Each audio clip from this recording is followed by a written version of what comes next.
ત્યારબાદ પાણી પિતૃઓને તર્પણ કરવાનું છે. તો પાણીને અર્પણ કરવું માટે એમાં થોડું દૂધ નાખવાનું છે. દૂધ નાખવાથી પિતૃઓને તર્પણ જલ્દી મળે છે અને રોજ કરવાનું, ટ્રાય કરવાની. પાણીયારે દીવો કરવાનો. તો મારે તો અહીંયા પાણીયારું છે નહીં, અમારે તો હોય નહીં, એટલે હું અહીંયા દીવો કરું છું. આ મારું પાણીયારું છે, આ મારો પીવાનો નળ છે અને પીવાના નળમાં આ પીવાનું પાણી છે અને આ વાસણ ધોવાનું. એટલે આમાં છે ને ફિલ્ટર કરેલું આવે છે પાણી, એટલે આ અમારું પીવાનું અને આ અમારું પાણીયારું.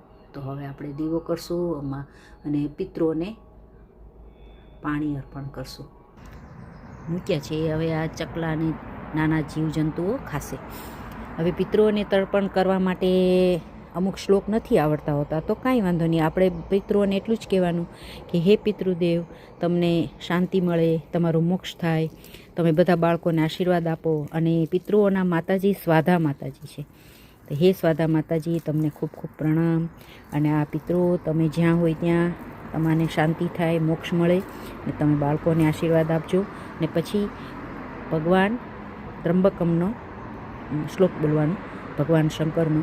તો ઓમ ત્રંબકમ યજામહે સુગંધિમ પુષ્ટિવર્ધનમ ઉર્વારુકમેવ બંધનાત મૃત્યોર્મોક્ષ્યમા અમૃતાત. હે પિતૃદેવ, બધાને ખૂબ આશીર્વાદ આપજો.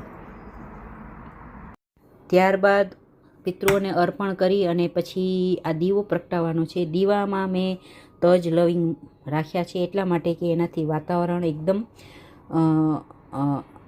પોઝિટિવ રહે છે અને નાના નાના જીવજંતુઓ ઘરમાં આવતા નથી.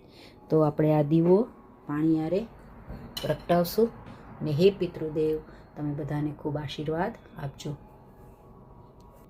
ઓમ ત્રંબકમ યજામહે સુગંધિમ પુષ્ટિવર્ધનમ ઉર્વારુકમેવ બંધનાત મૃત્યુર્મોક્ષ્યમામૃતાત. ઓમ નમઃ શિવાય. ઓમ નમઃ શિવાય.